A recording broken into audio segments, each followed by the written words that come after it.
All right. Welcome to Resonance Radio podcast.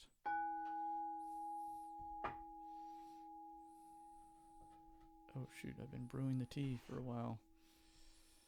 It's going to be dark. Excellent.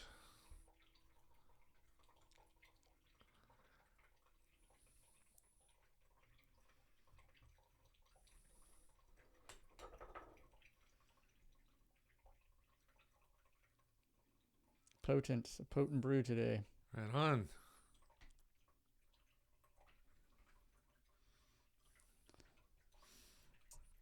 Sip it slowly. Gifts of Mother Earth.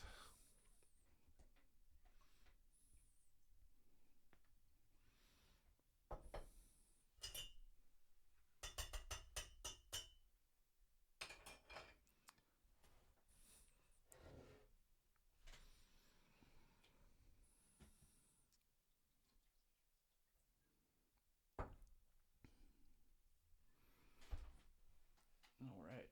And or get out a little hot water, but we might as well just keep it strong. Yep. It's ideas that resonate. It's ideas that resonate.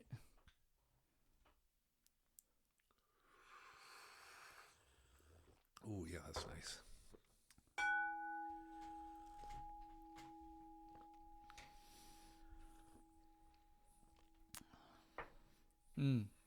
Yeah, this is some puer I got from MJ Green Mountain here in Nevada City, who's one of probably the most expert in tea that I know of. One of them here in town.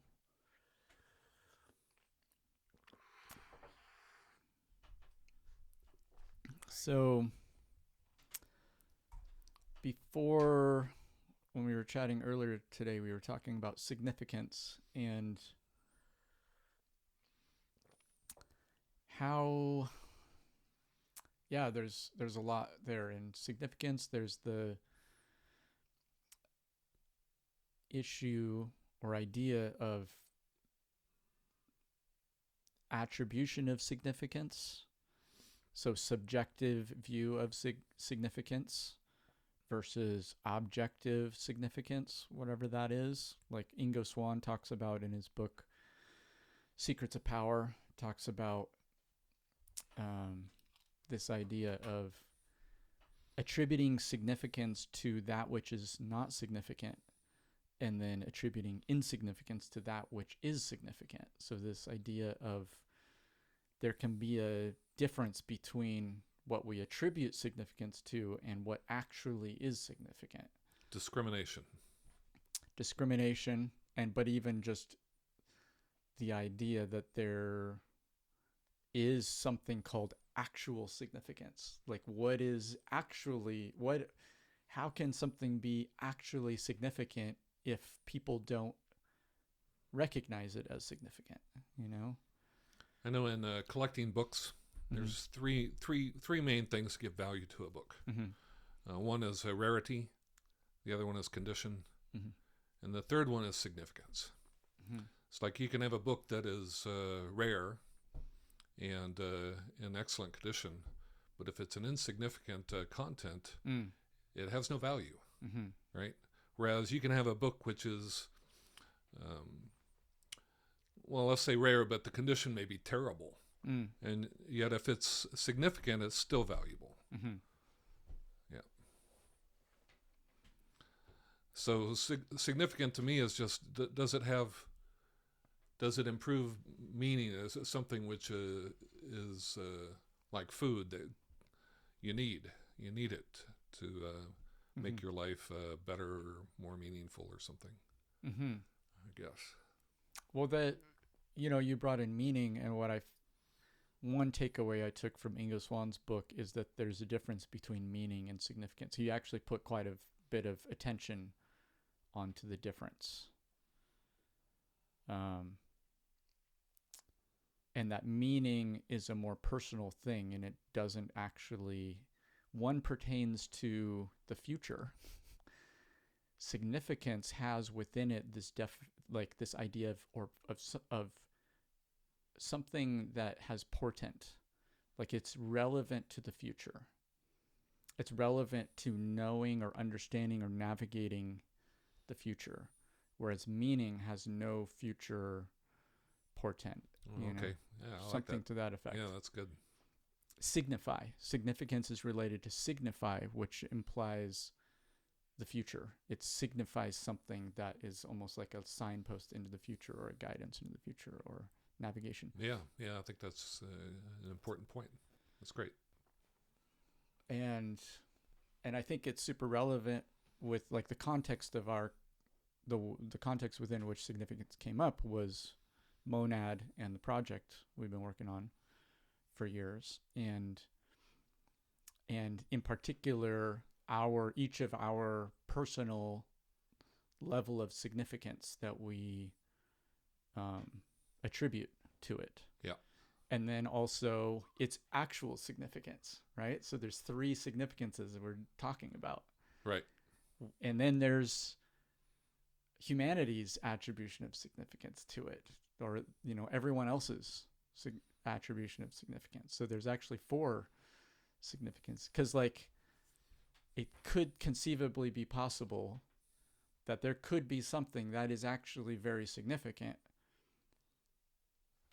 Again, actually significant being one of the versions of significance, but if nobody attributes any significance to it, then what? Then it's not actually helpful to anyone, because they're not recognizing it as a value, and it's not helping them navigate the future. So something of significance only really, how do you describe that, where something of significance actually then winds up being useful only if someone actually attributes significance to it? Well, I think this also brings in the idea of a paradigm, right? Mm-hmm.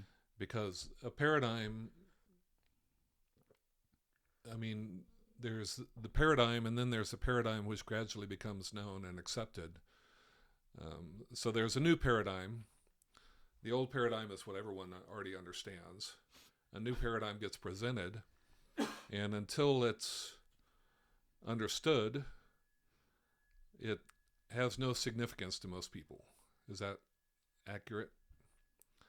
But the person who presents the paradigm must see some significance to it. And I guess whether or not it actually has actual significance is whether or not they're successful in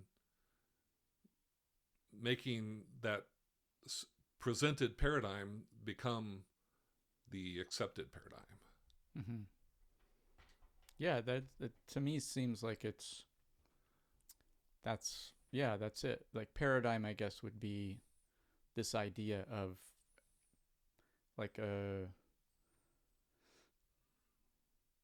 an average or a certain number of people. There's kind of like the tipping point level of people attributing significance for it to then actually become the paradigm. Yep. The 100th monkey idea or something like that. And so for Monad in particular, you think it's the most important thing it's like the most needed thing. It's the thing that humanity most needs. It's the most significant thing in your view for humanity at this time. Well, Monad, along with the living solar system, the concepts that Monad supports. And really, fundamentally, it's the ideas, or the ideas that are described in the book, like the philosophy, you might say, or what would you describe that? Would you call it a philosophy or a worldview or a paradigm, I guess? Paradigm, yeah. Yeah. So the living solar system paradigm is the most significant thing that you think is, if humanity were to recognize it, it would change everything. Change everything. Yeah. So to you, it's the most important solution to the problems of our time. Yes. Yeah. Yep. And monad is like proof of the fact that it has significance. How so? Well, just because it's a visual. I mean, the significance. Let me just state the paradigm. The Yep. paradigm of a living solar system is that this solar system in particular is a living organism on a cosmic scale. That's my idea, and that the planet Earth is what I call the heart planet, which functions as a heart, lungs, and digestive system within the body of the solar system. And that's based upon the idea that it's a photosynthetic organism, and that any organism has biorhythms. And the biorhythms that are inherent within this photosynthetic organism are the solar day, the lunar month, and the seasonal year. These are photosynthetic biorhythms involving the distribution of light to plants growing on the surface. So you have agricultural rhythms, which are what I'm calling photosynthetic biorhythms, that are an indication of the alive quality of the solar system, because it's like the original Gaia theory. They focus primarily on the Earth, and they tried to just state how the living organisms on the Earth are working in association with the inorganic elements to create a living quality to the Earth, but they left out the sun, which is essential for the photosynthetic plants, which are the vast bulk of the biosphere organisms. And so it's a matter of holism. You have to look at the whole and you also have to distinguish between subwholes and wholes, and organ systems and organisms. And so all of this all together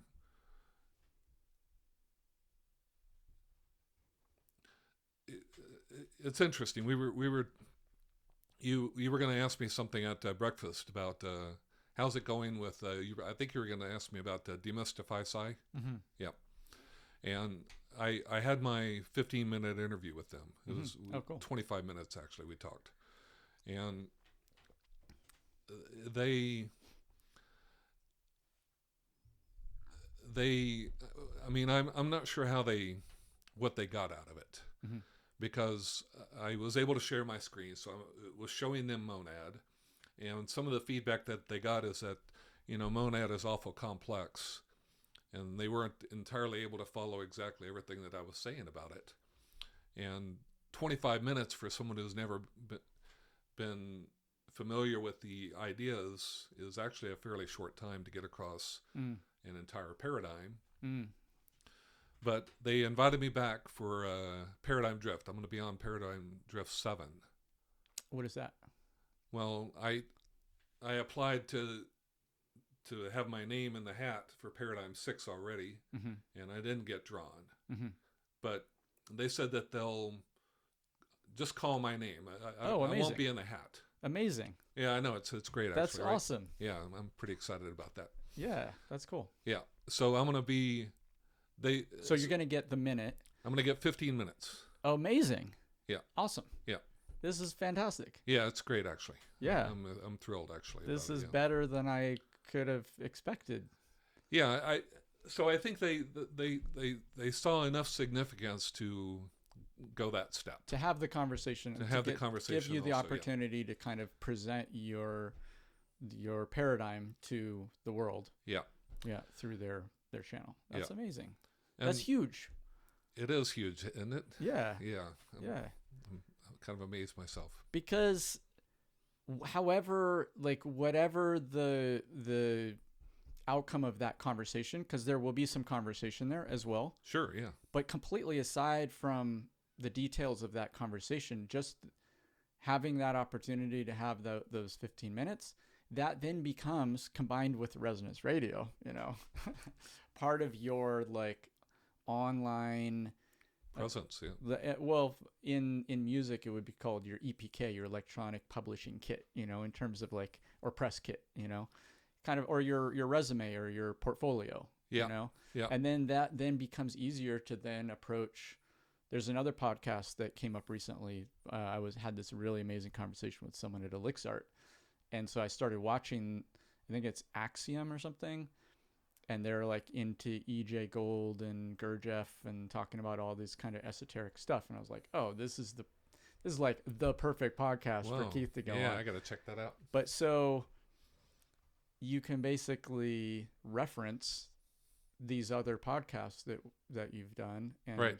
And then that then becomes more likely for people to then have you on their podcast, and it's like this wave that you can catch, and then you can like ride the wave. Yeah. Actually, I think Shiloh did ask me, have I ever been on a podcast? And I go, yeah, I've been on Resonance Radio. Right. But then I said that, he's my programmer. We don't have the largest audience yet. Sure. But, 7. But it was nice to be able to say yes instead of, yeah. Exactly. Yeah. Yeah. But one thing that's been after that 20, it was 25 minutes with them. Mm-hmm. And I expected there to be a bit of a letdown, and there was, and I started to then try to put myself in their position. Yeah. I wish I had it recorded. They didn't record it. Yeah. Just to go over it again. But so I started to think, how could I have done better? Mm-hmm. And one of the things that came up for me was that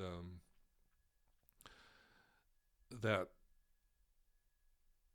this is leaping to what came up to me is I had to work myself there. But it's like I'm presenting this idea of the solar system as being a living organism. Mm-hmm. And it sounds, really it's an extremely radical idea, mm-hmm. right? That the solar system is an actual living organism. Well, it implies that you can have a conversation with the solar system. Yeah, exactly. It does. And I believe that you can. Uh-huh. Right? And organism means that it has DNA. Right? That's the definition of it's like, I'm not claiming that it's alive in some esoteric weird sense. Although that also applies. Yeah. But it's alive because part of my definition is that a living solar system grows a biosphere on the heart planet, right? So the biosphere includes plants and animals, and we are two of the animals right now having a conversation about this biosphere that we exist within, mm-hmm. which is this living organism. Mm-hmm. And it's not insignificant that,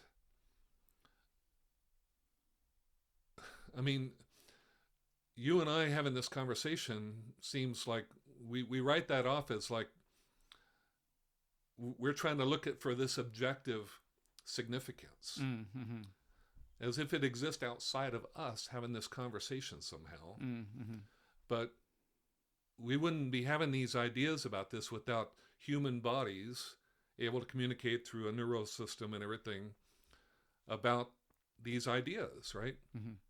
So the whole thing is very complex, and it really brings up this idea of the Anthropic Principle. You're familiar with that, right? We're living in the Anthropocene. Well, the anthropomorphism is the idea. Anthro is human. Mm-hmm. And I'm familiar with anthropomorphism is when we attribute like we project human qualities onto animals or trees and or rocks and gods. Mm-hmm. It's like the idea that a god has a human quality is an anthropomorphic idea, right? Right.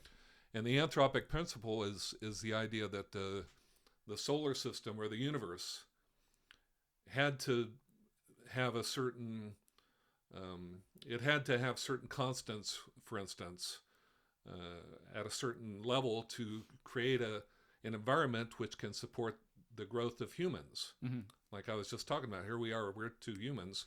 Obviously, the universe had to be a certain configuration and a certain age, for instance, and all these different qualities to enable us to be having this conversation. And certain stability, certain longevity and everything. And but anthropic ideas, I've got a whole book by John Barrow where he talks about the anthropic principle. And his conclusion is that, the book is this thick, so his conclusion is, it's complex. But he basically, from what I get, is that it's not supported in a certain sense. It's like... what do you mean, it? The anthropic principle, I think that most scientists look at the anthropic principle as kind of a cheating. It's like to invoke the anthropic principle is to say we don't need to really understand this fully because we're invoking this thing which requires this thing in a certain way that you can't explain except maybe as a god or this sort of thing. But what I think it really invokes is this quality of what the Toltecs talk about, which is that you've got the Nahal, which is this chaotic something which has this impulse traveling through it or out of it or something, right? And that impulse creates the known and the unknown. It wants to make the unknown known. Somehow it has an awareness of the unknown and the known. And that awareness is key.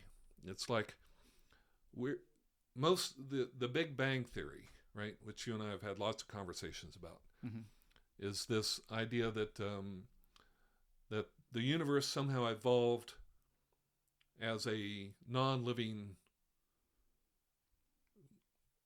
bunch of stuff. Explosion out of a single particle. And then somehow, many billions of years later, life somehow evolved out of that non-living universe. And what I've come to the conclusion is, with In the Garden, my first book, and The Living Solar System, is that if you insist upon the fact that the solar system is alive,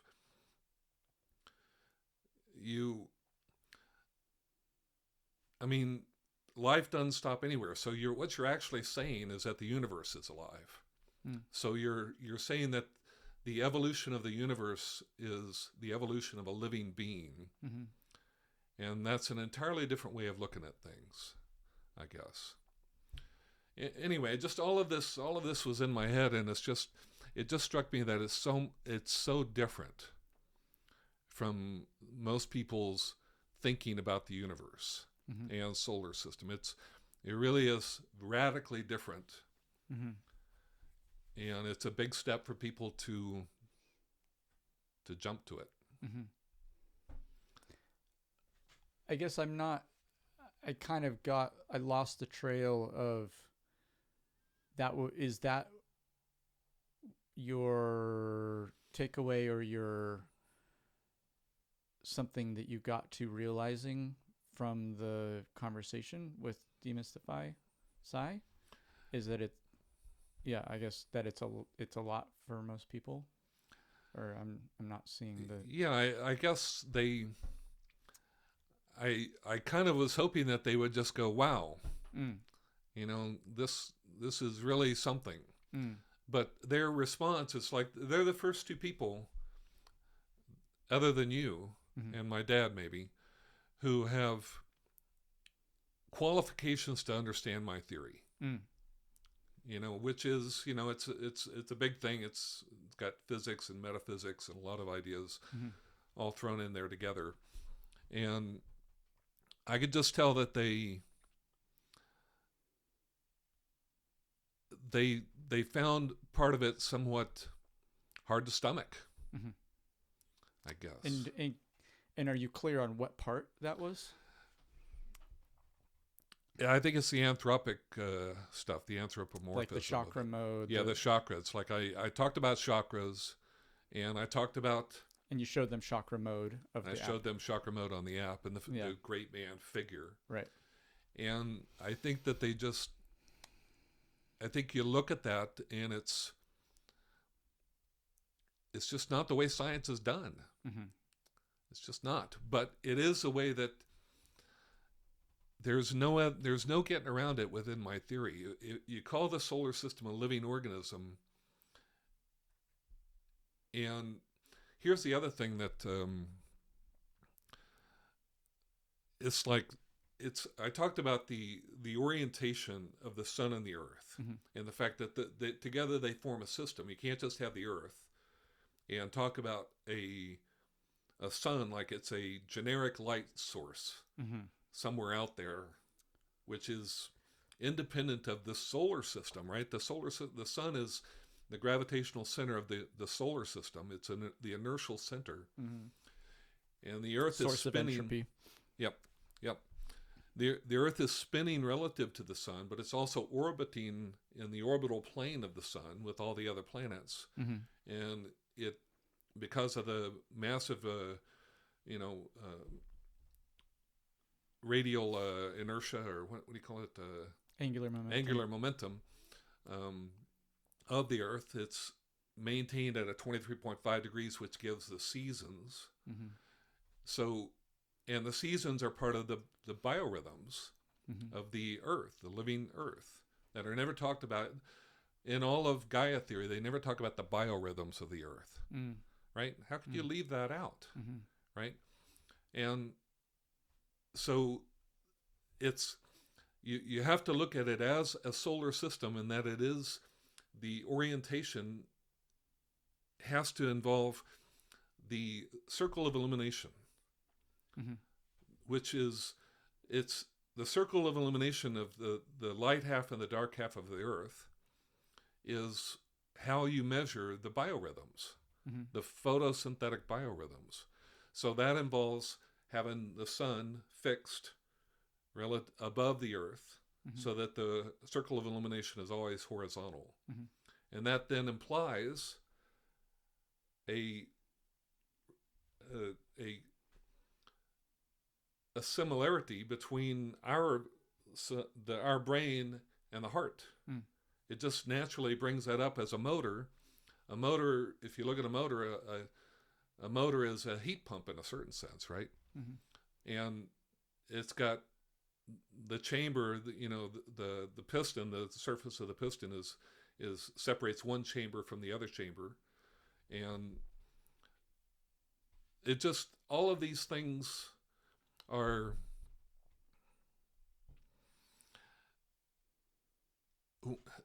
they're supportive of this idea of a living solar system, Mm-hmm. with an organization, with the motor and chakras, basically. Mm-hmm. So I don't know. I guess I'm curious if you can lean more into attempting to put words to what you think the kind of where they fell short, because like you said, it was kind of in the anthropic principle part of it, chakra mode. Like, is there any more you can like say to what you, like, putting yourself in their position, what kind of what they're missing, or what is missing for them from their frame of reference? Yeah. Well, I know right at the end they mentioned something about that they hadn't had much in the way of biology being introduced into their talks. Mm-hmm. And they said that especially biology in relation to the astronomy, Uh-huh. right? And that's that is monad, is that these are biological systems overviewed on top of the astronomy. It's like monad is an astronomical program. It's accurate. Mm-hmm. It depicts, there's nothing, we move the orbits inward, Mm-hmm. but that's explained in terms of in relation to the chakra Mm-hmm. in a human body. And I guess they I think I personally think that people have a hard time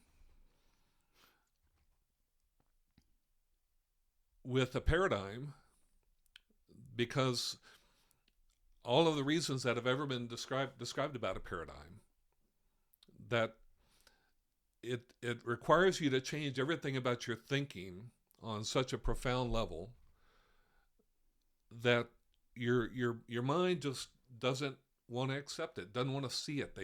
It comes up with reasons not to see it. Mm-hmm. And the fact that this paradigm in particular, this living solar system, is based upon anthropomorphism, and the fact that anthropomorphism is like a dirty word for physicist. Mm-hmm. It is. And I didn't use that word with them. Mm-hmm.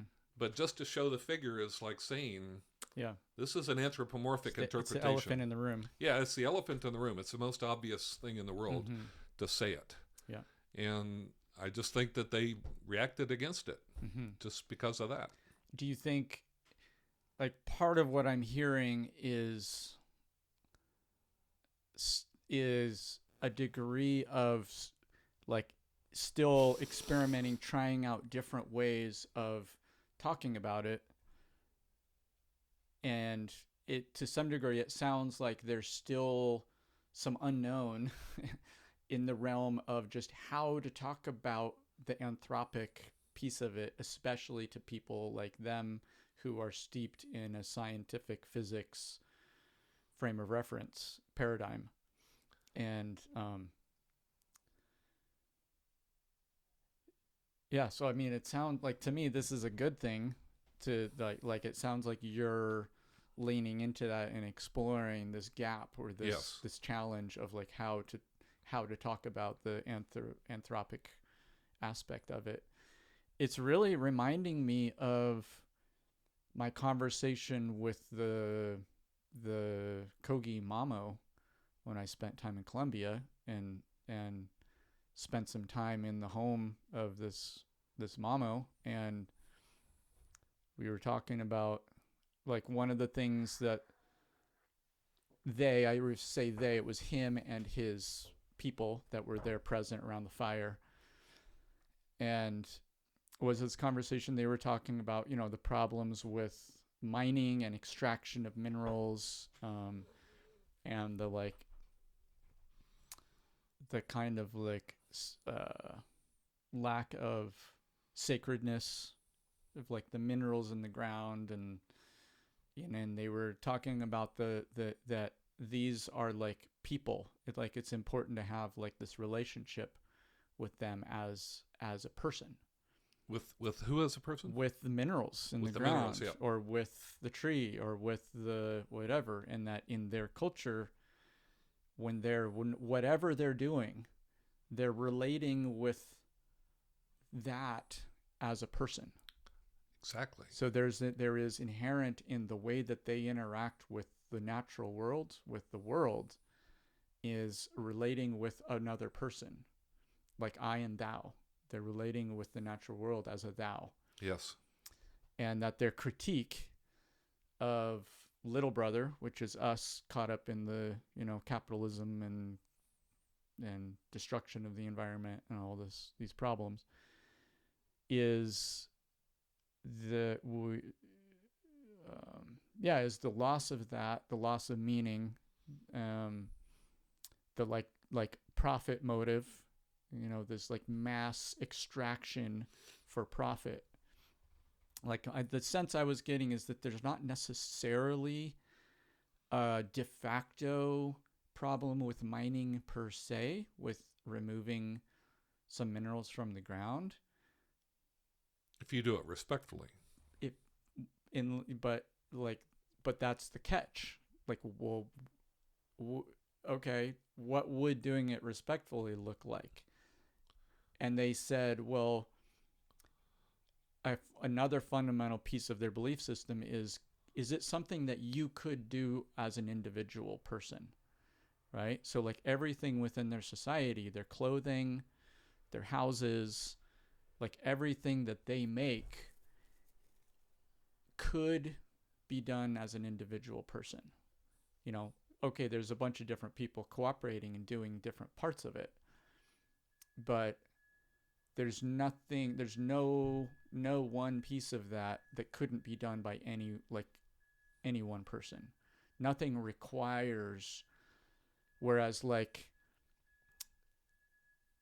I'm thinking of TSMC, you know, the microchip manufacturing company that's making these chips for our phones. Yep. Like that whole industrial manufacturing system. And so I brought up, so what you're basically saying is no cell phones, no planes, no boats, no travel, no communication across long distances, you know, is what the consequence of what you're saying. And so I was trying to kind of push back on it a bit. Is like, are you like, so what? We have to just be revert back stuck to, in the woods and not travel anywhere? And like, what are the consequences of what you're talking about? And, but like, for example, yeah, TSMC, this like the number one microchip manufacturing company in the world, thousands and thousands and thousands of people and different like sub companies and like these massive manufacturing facilities. Like no one individual person could do most of any of the individual pieces of that. Like there's so many layers and layers and layers of cooperative work really over time. And even recently I saw a show where, you know, there's an attempt to make a TSMC manufacturing facility in Arizona or somewhere in the US, and they're having huge obstacles because so much of the processes that were developed for the bioregion of Taiwan, and the like the weather and even like the ocean air and the wow. Like so the air cleaning facilities and the water cleaning facilities. So like in Arizona, there's like dust storms and there's like limited water supply, and the water has all these minerals in it. And so they're having to like create a whole massive city scale water treatment facility just to be able to get the water to be a level of purity that, you know, so there's, but to me, that's also the beauty and the miraculousness of a monetary system-based capitalist system. Or I guess capitalism has a whole bunch of intermingling aspects, some of which I think are good and some are bad.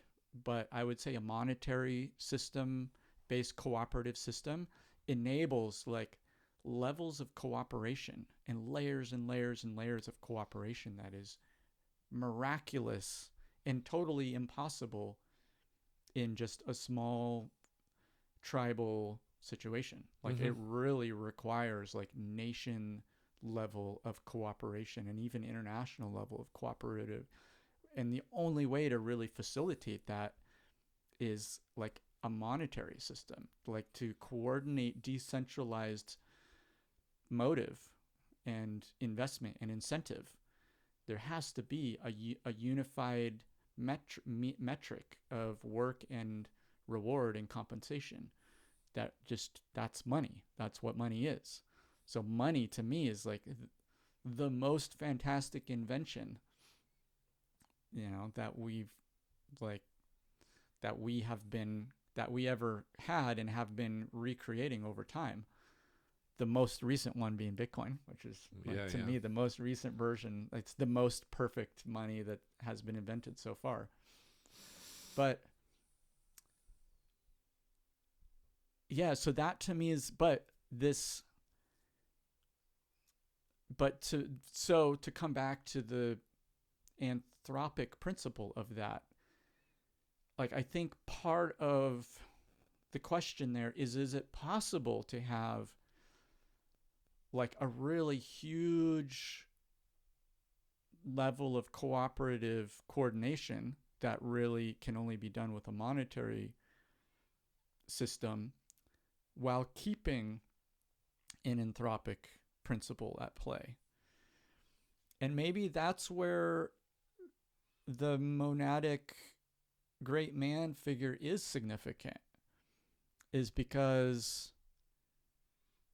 like, on the scale of a TSMC plant, but and associated companies, and like the cell phone companies and all the people using the cell phones, and like we're talking about a global system of producers, consumers, users, manufacturers, monetary system, because the monetary system itself also has to be much bigger than just the people who are interacting with the cell phone manufacturing system. Well, yeah, you're getting products from all over the globe in a certain sense, so you have to somehow be right. All the people global, participating are using that monetary system for all sorts of other things too. So like a TSMC and a cell phone is only possible within a global monetary system of humanity coordination. And in order for an anthropic principle to be brought back in at a global scale, pretty much requires a global scale anthropic principle. Like, because you're not talking about a personal relationship with one tree, or a personal relationship with one stone that you remove, like one individual is removing from the ground.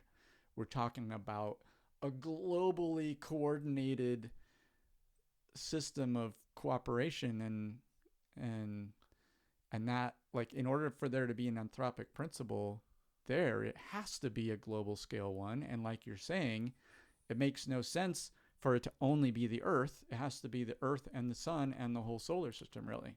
It's a system. You can't just separate out a part of this thing. Yeah. But what is the value? Like, go ahead. Well, so it sounds to me like you do agree that it's important to incorporate a anthropic principle. Well, that's kind of where I'm getting to next. Is I haven't said that, and I did not say that. I'm getting to that. I'm like, okay, well, what is the benefit to having that in the context of this global money, or like money as coordinating method for global cooperation and interaction, global marketplace? Like, well, what's the benefit at any level for having anthropomorphic relations? I think my first reaction instantly is a moral or an ethic, an ethos. It kind of prompts a kindness, or like a relationship there where you care. It's a relationship of caring about the consequences of one's actions. Exactly. So in putting myself in the perspective of a Kogi person, like for them, it's of utmost importance to have, I'm projecting here, I don't know, I'm not representing them, this is my interpretation, is putting myself in that position by having my relationship with this plant I'm harvesting, or this stone I'm collecting, it's keeping me in a good way in relationship with the world and with the nature. It's like having that be, for me to treat that being I'm interacting with as a person, it's like making sure that it's a way of making sure that I am doing it in a good way. I think, can I? Yeah, jump in. So I think that's important to distinguish between plants and animals at this point. It's like, it's easy to anthropomorphize an animal, right? You got bears, you got insects even. It's like, okay, I see this is a little person here. But a tree is different. It's so different that I think it's hard to anthropomorphize a tree. But if you understand the ecology involved, then a tree is a cell in the body of a living solar system. So then you're looking at, okay, that tree is representative of the solar system. this living organism, that I'm living on the heart planet of this thing. Mm-hmm. So it puts you in the context where it's like you see your dependence on we're living inside of a photosynthetic organism. Mm-hmm. And any cell that we we're cut like down, one gut bacteria. we're like a gut bacteria, exactly, like a gut bacteria almost, in a complementary fashion. Mm-hmm. But we can poison the gut of this thing, mm-hmm. and we are poisoning the gut of this thing, this anthropomorphic solar system of this being. Yeah. Of this being. Mm-hmm. So I think that's what I'm talking about. It's important to be aware of wholes, subwholes, plants, animals. It's not just one, hippie, projection of humanity on anything that you happen to encounter. It's seeing the different levels mm-hmm. and being able to accurately. A squirrel just ran by, so I thought really? I might be able to capture it. Oh yeah, nice. That's probably a sign, actually. Yeah. Sorry, I lost track when the squirrel ran by. Yeah. What were you saying?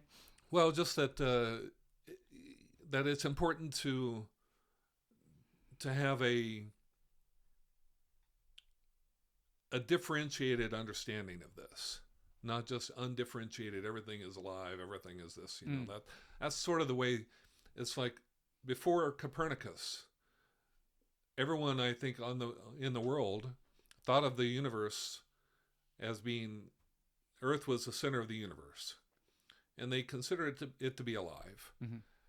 That's what I call naive holism. Mm-hmm. I don't want to revert to naive holism, mm-hmm. right? I want to advance to a systems understanding of holism. Mm. So you've got the solar system, you've got the Earth as an organ system within that system. Mm-hmm. The plants are cells within the body of that living solar system. And we humans are, like you said, we're the equivalent of a probiotic bacteria living within that system. I mean, the way you just said it, just there in 2 sentences, yeah, I think it is a pretty powerful way of saying it. Like as far as like something, a way to say it is like to directly acknowledge the Anthropic Principle, but then clarify, like, I'm very aware of this old kind of way of, and everything's alive, right. Or even like the hippie, like it's all connected, man, we're all connected. I think it could actually be powerful to make those references exactly like that, and then describe how this one is different. Because like the more that you proactively address this, yes, the better. Which I think is what you're getting at as well. That's what I got, is that I need to address this, because even though it wasn't brought up in the conversation, I could feel that something was still. They were looking at this like, okay, what's going on here? This is anthropomorphic. They didn't say it, but I just could feel that elephant in the room there. Yeah. Yeah. Well, I mean, I'll also just like on the. I still feel like there's something there in the framing I was exploring a minute ago with the global money system, and like using phones and TSMC as a thought experiment. Yeah. There's more there that I want to explore more, but to like bookmark that for a minute and go back to now I just lost the other track when I was bookmarking. I lost the trail. Well, let's stick with the money thing, because I think that's important also. It's like I think money is also like the equivalent of oxygen in our bodies. Oh, no, I just remembered. Yep. But so back to the like addressing the anthropic piece of it. Yeah. Is I still like, I know I've bugged you about this a bunch of times, but I still think there's more there, and because there's already a surprising amount of there, which are these interesting connections between individual planets and individual organ systems of the human body. Chakras. Well, no, not the chakras. The organs. Like, what is it? The spleen that has 3 different pieces to it? No, the spleen is Mars. Mars. What's the one that correlates with Jupiter? Jupiter has the medulla, and then it has 3 different levels of satellites. Yeah. Which correspond to the 3 layers of the cortex surrounding the adrenal medulla. You got the adrenal medulla and the adrenal cortex. Yeah. And together that is the planet Jupiter with its satellite system. Yeah, so I just think that being like, in some ways, I almost think that addressing the organs and the planets, these interesting characteristics that correlate, in some ways, because you're talking about the physical organ systems that correlate with the specific planetary unique qualities of the individual planets. Yes. Has a really groundedness to it that is important to include.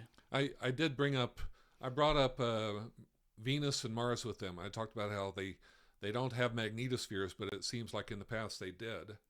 And then I actually told them about the idea of cosmic recapitulation, the idea that our bodies recapitulate the stages that the solar system went through in its evolution, so that it's like I believe that those planets did have magnetospheres, lost them for whatever reasons, maybe cosmic collisions or something, or who knows how they lost a magnetosphere. But it's like the idea is that the spleen and the thymus are both organs that were incredibly important in development of the red blood cells and the the endocrine system in the body. But then at a certain level they regress, and they basically the thymus can be stops. It turns into a fatty organ basically. The spleen still retains a lot of red blood cells, but you can have it removed and it doesn't hurt your body. I think right? there's a lot of significance to those correlations that I think makes the point in an evidence-based way. Yep. You know, that where it kind of, I guess to me, there's less. I'm going to use the phrase hand waving because that's what was coming up in the confusion around the magnetospheres and the morphogenetic fields, and you get into the space of like really confusing theoretical, hypothetical definitions and invisible stuff. Yep.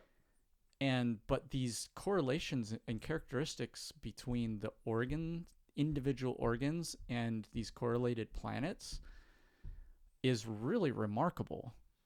And I think there's a lot of there that could be fleshed out more, maybe. I don't know. Or just more investigation or something. Or just more focus on that in trying to make this case. I mean, that's the value of the system in a certain sense, is that because you're stating that there is a correlation across scale, right, between bodies in a human body and astronomical bodies in the living solar system, then it gives you, it's like that's the hypothesis, and then you can look at that astronomical system and say, how does that relate to this organ system in my body? What are the correlations? And it allows you to see it in a way which now we're approaching those things blind. It's like those planets are just, we don't know what they are. We know they're planets, right? But what is the value of a magnetosphere on a planet that doesn't have a biosphere, right? Because we know that the biosphere of Earth wouldn't survive without a magnetosphere. But does it have other qualities, right? It's like, I think if you see it in terms of a living system, then you're able to approach it with a much more opportunity of actually fully understanding it within a systems approach, as opposed to just, okay, this is the planet. Let's just go there and it's a dead thing.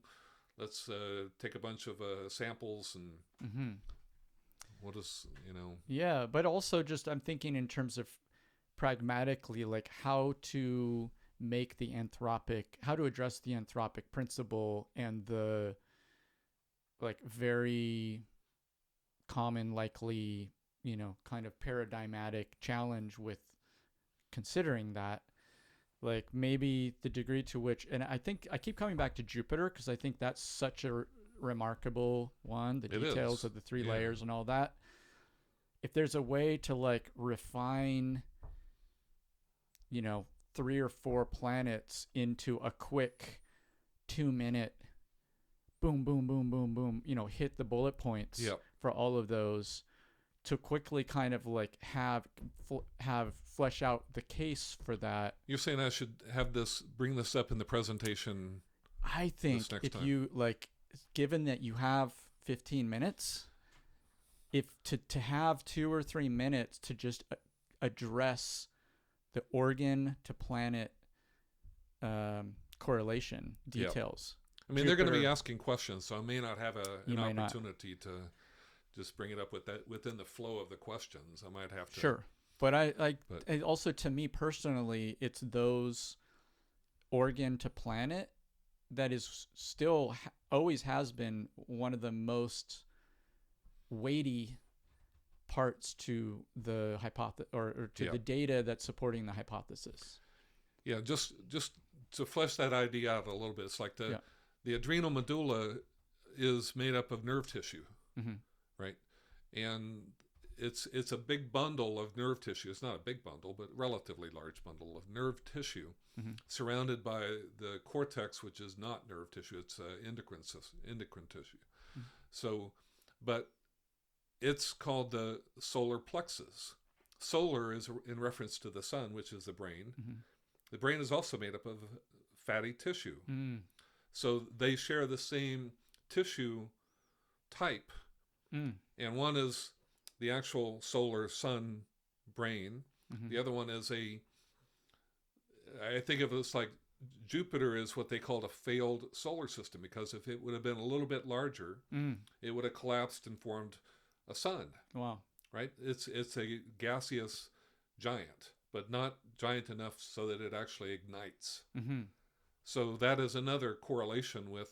Amazing. Right? Yeah. And plus also while you're talking, there's a degree of familiarity and authority that you speak about the human body systems that comes from your, the doctor training background. I'm a biologist, not an astronomer, man. Right. And so I think it's also a way to like lean on and to like leverage the credentials that you have. Yeah.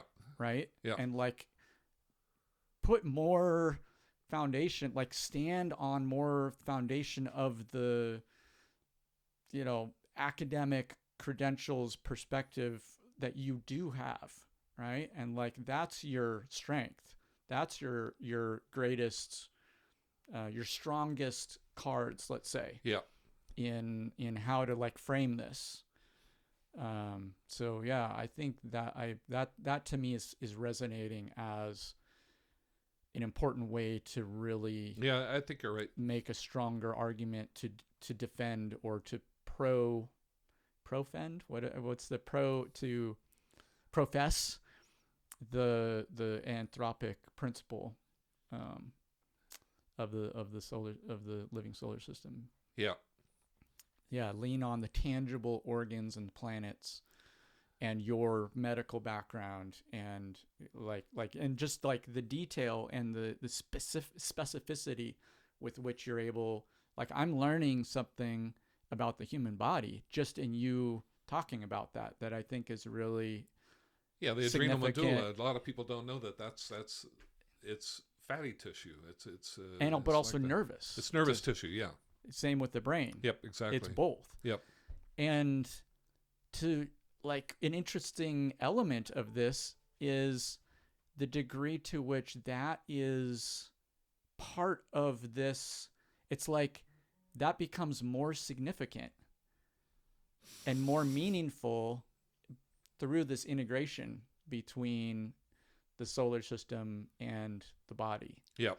It's like those details about that organ all by itself are interesting, but then it becomes really bizarrely fascinating to find these correlations with the planets too. And then it like, I think it really makes an important part of the case, especially for it's the heart of the case, yeah. for our current science-based, objective-based paradigm that we're in. Yep. That is the dominant paradigm of our time. I think it's really good to lean on that and build on that. Yep. Yeah. I mean, I've got the Earth with, the hydrologic cycle is equivalent to the circulatory system, and the two trees is the lungs, and the digestive system, and the diaphragm is the, all of that is, quite a remarkable description of, what's the contents within our peritoneal cavity. Also, right? Yeah. And then Saturn, for instance, has one of its satellites. What's the name of it? I've been trying to think of it's one of its famous satellites. It's erupting, spewing water into the atmosphere. Wow. So the atmosphere surrounding Saturn has the most water of any of the planets outside of the Earth that we know of. Wow. It's in the atmosphere. Mm-hmm. It's the kidneys, right? It's like, so to me that struck me as a pretty profound, interesting correspondence, that it's the one planetary atmosphere that has water as a known factor within, and the kidneys, I don't know, it's like the kidneys are filtering water. So it's like all of this is, they're poetic correspondences. I admit this, right? Sure. But, poetry is, significant. I think it's, we use poetry to express deeper truths, metaphors and correspondences and all these things. And, an equation, equal sign, is a metaphor. This is a metaphor for that, in a certain sense. I mean, then, there's numbers involved, so it's, more than just a metaphor, but still. Mm-hmm. Yeah, I like it. Yeah, I think and to me, this is like... Enceladus. Enceladus? Enceladus is the name of the moon? The satellite that satellite. Is circling, yeah. Nice. Yeah, and to me, this is really this is an exciting part of it, because there's like tangible, it's like someone could go to Wikipedia or whatever and look up this moon and then read about what you're talking about. Right. Absolutely. That's what I did. Right. I mean, they're not just having to like accept this model that you're telling them, and then it's this kind of trusted authority, like they're not having to just like take this theory that you're saying and then just either accept it or not based solely on whatever degree of authority, like right. I forget what's, a friend and I were just talking about this, like there's a lot of this in our society of like, oh, they have those credentials and therefore whatever they say I just accept, or they're on the news, so whatever they're saying must be true, this right. Just kind of like, or they wrote a book. Yep. Or they're a member of my political party, or they're they're a member of my church, so therefore I just accept whatever they say. This is really exciting because it's drawing our attention to these interesting correspondences that support the hypothesis, which is the scientific method. And so it's a way of talking about it within the current dominant paradigm, which is the scientific method or the scientific paradigm, Yep. Yeah, I just think that I keep coming back in my own head to the idea that why do we have the bodies in the shape that they are in? Right? I mean, it's easy to just accept the fact that, okay, we have this body, and I'm looking at the solar system, and I'm looking at the universe, and I'm everything around me, and I'm just objectively looking at this as if it exists independent of this body and my brain and how it, is organized and everything else.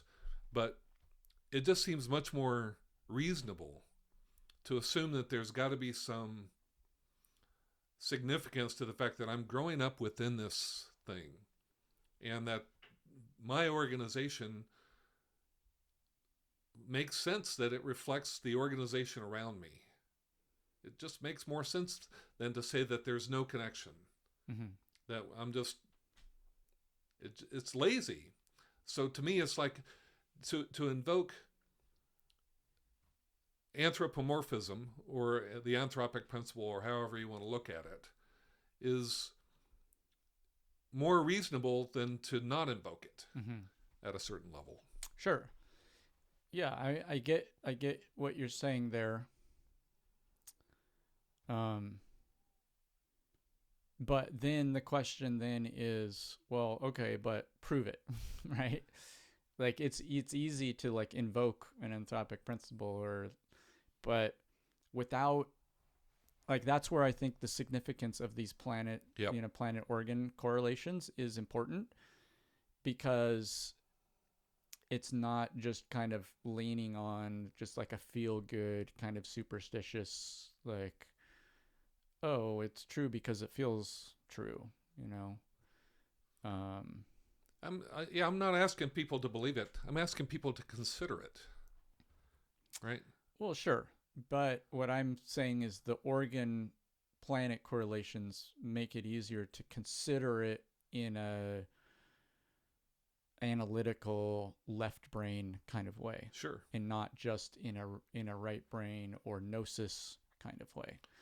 I think, the gnosis way of considering it is, of course, always, going to be, at the end of the day, the most enlightening and the most accurate way of considering it. Yeah. But I think the analytical hypothesis data, supportive data, hard, organ to planet correlations are very useful for considering it in an intellectual way. Yep. Which is the dominant paradigm of our time. So, yeah. Yeah, there's a lot of facts which I think could be usefully conglomerated into this idea. For instance, I read this one thing a long time ago about water in the solar system is everywhere. Mm-hmm. That the oceans are somehow being fed by water being somehow channeled into from the atmosphere, from the galactic space. Mm-hmm. That water is, in other words, it's biological water somehow in the solar system. I'd have to look it up. It's been a while since, but I've always thought that probably, if you looked for it, you'd find a system where water is actually flowing as a part of probably that water is ionized water, like ionized, plasma, plasma water somehow. I don't know, but yeah. Well, I think, I don't know. To me, that's getting way out into predictive, theoretical. I'm just saying stuff. that it's easy to have all these facts out there, and if the facts are attached to a non-living solar system, in other words, a solar system which is basically a collection of non-living bodies, there's no significance to the bodies or anything like this, then you don't have that opportunity to see them in a systems fashion.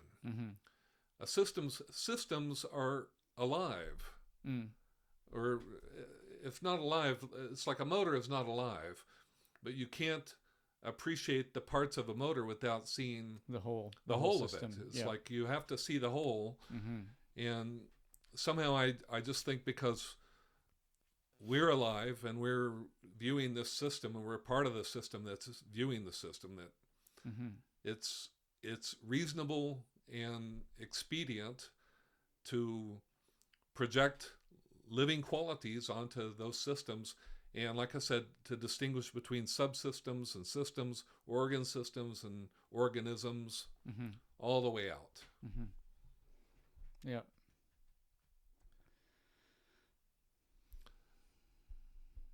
So I'm curious about do you then think that what do you think about the anthropic principle?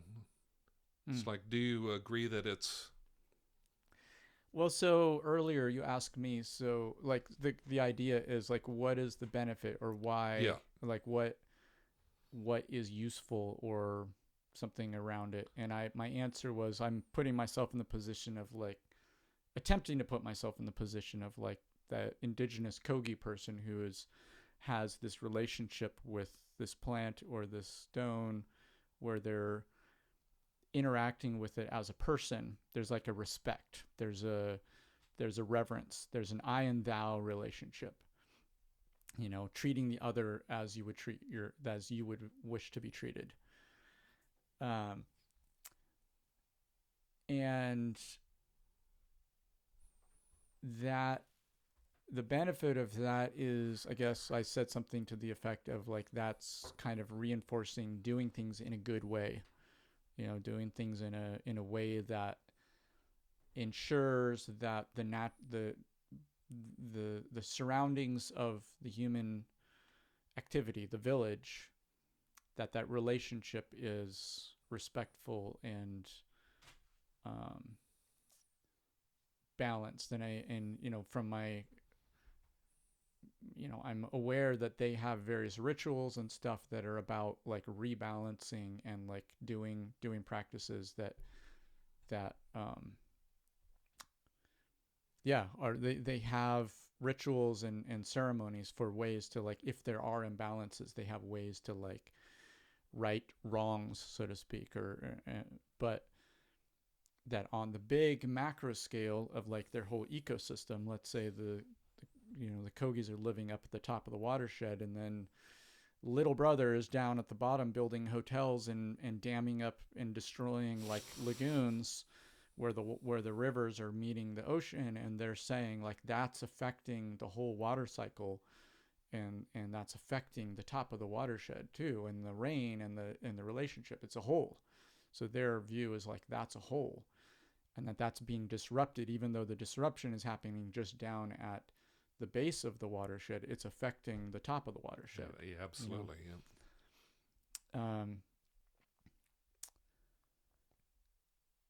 So that's the next layer of it, I guess, which is by the little brothers that are disrupting the ecosystem, disrupting the water cycle. That's happening because they're not relating with nature as a being, as a thou. It's just matter. It's something to be stuff. exploited. It's just stuff. Yeah. Yep. Extracted, exploited. It's not my own self. It's not a sacred other. Right. So on a little bit larger scale, that's disrupting that relationship. And then on the like massive global scale, I mean, I guess where my mind immediately goes is like, is it like, I know like lithium mines, and there are all these big, massive, gigantic strip mines and mountaintop removal mines to be able to collect enough minerals in order to supply the microchip, the phones and all the metals and the rare earth minerals. Like, would it even be possible to do that in a way that a Kogi would think was the right way? I think there is a way. Yeah, I do. I think it's similar to the difference between how a Westerner hunts for a deer and a Native American would hunt for a deer. They both kill the deer. Mm-hmm. but one of them does it with respect. They thank the deer. They only take what is absolutely necessary, Mm-hmm. and they use every bit of it. Mm-hmm. And I think that if we had this respect for nature as a living being, Mm-hmm.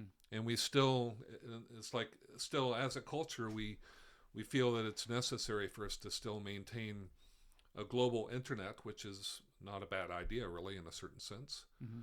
because communication across cultures is valuable. Mm-hmm. And being able to maintain phones and being able to do that, I think, is a very useful thing. Mm-hmm. I think that we could still take things from nature as long as we are also recycling as everything. Mm-hmm. It's like, if we're doing that, we're doing it respectfully, Mm-hmm. we can still have an interaction with nature that is respectful, Mm-hmm. yet she has an abundance of all this stuff. Mm-hmm. It's not the fact that we're taking it from her, it's that we're taking it without her permission, without her conscious cooperation with us, is what I think is a problem. Mm-hmm.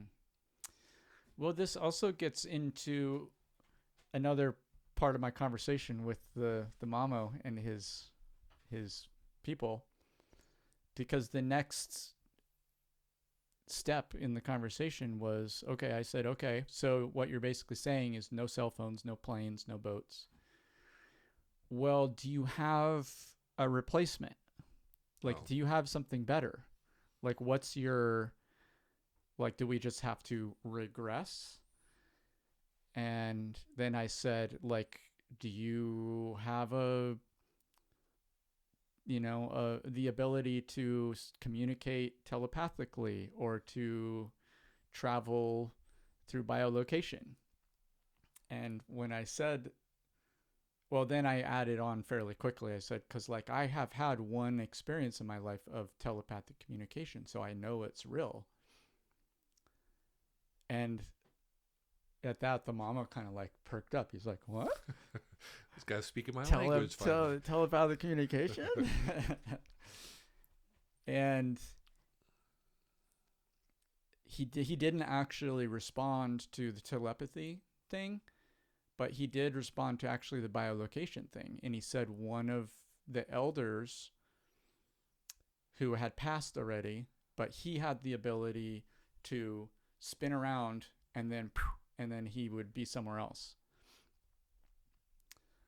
So to me, but that knowledge had been lost because the old ways had been, the young people were losing the old ways and weren't being, were, less, there's less and less interest in the young people in learning the old ways. And so to me, I guess that's where my mind goes, is, and that then directly then goes into the Toltec teachings and the remote viewing and all the other absolutely stuff, where, and the Ingo Swann, like one of the main points in Ingo Swann's book, or the two books on power, is the point he was making is, in like one of the main conditioning in the for people to be depowered, and that relates to attributing significance to that which is insignificant and insignificant to that which is significant. And one of the main things he was arguing is something of significant that people don't find significant is our personal powers. We're magical beings in the universe. Mm-hmm. Magical beings. Mm-hmm. We just don't know it, and we don't. So given that, and given the degree to which that's possible, to what degree is the cell phone TSMC global system a distraction from these abilities that we have? Maybe they're like training wheels. Maybe. I mean, that's it's, I think maybe both are true, but at the moment it seems like the screen is more of a distraction from Yep. these abilities than, and the car and the plane and the, you know, it's it's getting us further away from these abilities and these sensitivities and the awareness of our own abilities and powers. Yeah. I would just say, though, that to take them away from us at this stage would be, we need to graduate so we don't need them, not take them away before we don't need them. Right. I would say. Because then that would be more of an imprisonment or a loss Yeah. of ability. But I do think that they're just, I mean, it's, you look at a person on a cell phone and they're having a conversation with somebody that could be across the world. Yep. And the fact that that can happen through any technology at all means that it can happen. Yep. And that's not a, I mean, we've, as a society on the earth, 8 billion people, right? We've made this ubiquitous. Mm-hmm. Everyone sees it, knows it's possible. And I'm of the opinion that, we're approaching a singularity with all this new technology that's coming around. And that, I think that we will have these technologies without needing to destroy the earth to be able to do them. Mm-hmm. And I personally believe that they are training wheels, basically, mm-hmm. for being able to ride without needing those technological supports. Mm-hmm. Cool. Yeah. But in order to get there,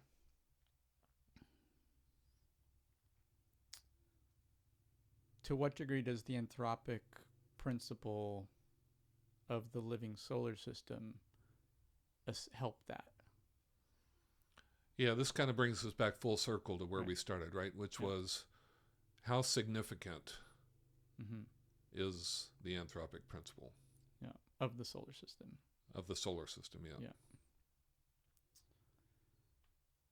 Yeah, and like, to what degree?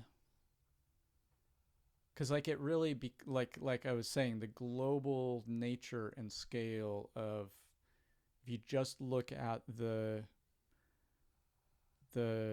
production of a cell phone, well, the production and use, like the producer consumer, the whole life cycle of a cell phone, that's a global network. That's a global, I mean, it's funny, I'm kind of seeing it like the two trees, the inputs and the production and all of the expertise and knowledge and the skills and the training and the everything that goes into the manufacturing of that cell phone, and then the delivery and out and usage and all of the interconnections and all of the dependencies and like the businesses and the users of it, is like these two aspects of the tree, the two trees, Beautiful. Yeah, that's right. But to shift that whole, like the more degree to which all of those nodes on that network, the degree to which each person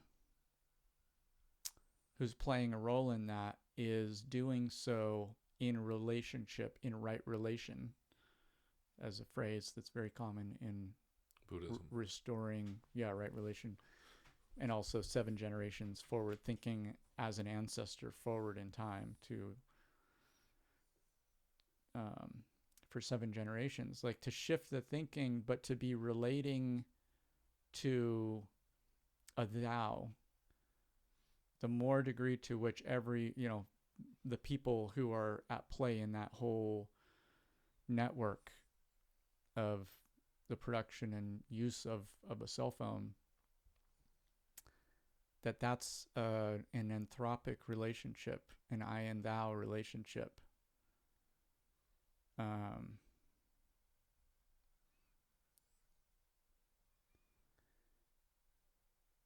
This is.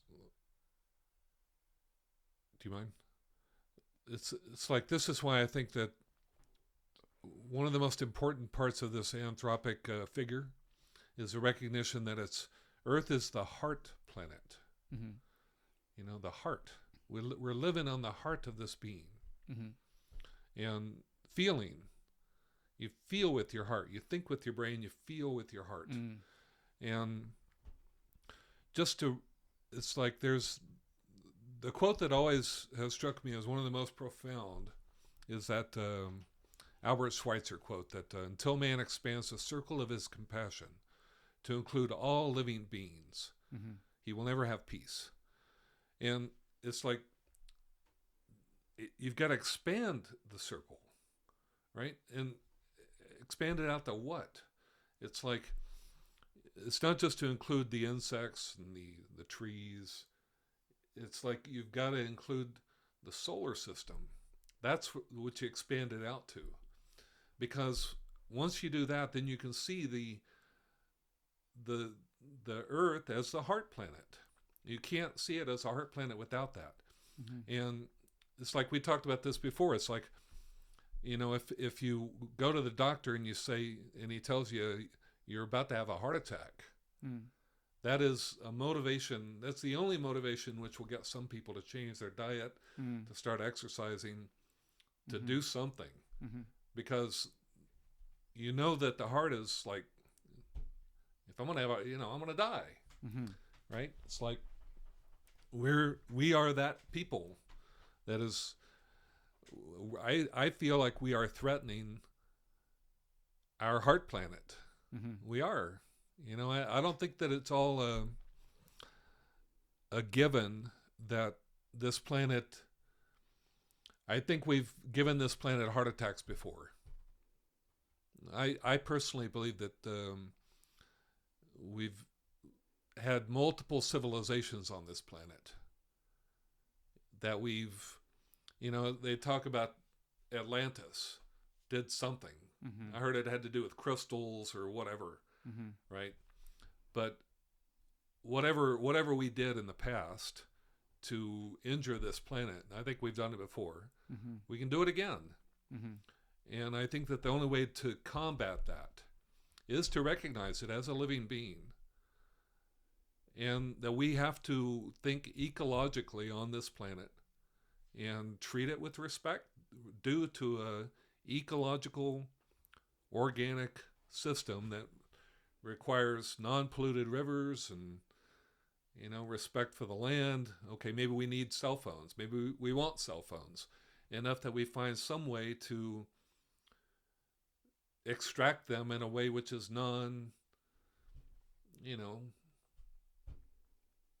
that is respectful mm-hmm. of a living organism that has given us life. Mm-hmm. So to me, that's what's at play here with this paradigm, mm-hmm. which has this anthropomorphic understanding at the root of it. Mm-hmm. Cool. Thanks, Keith. Thanks, Thomas. Resonance Radio.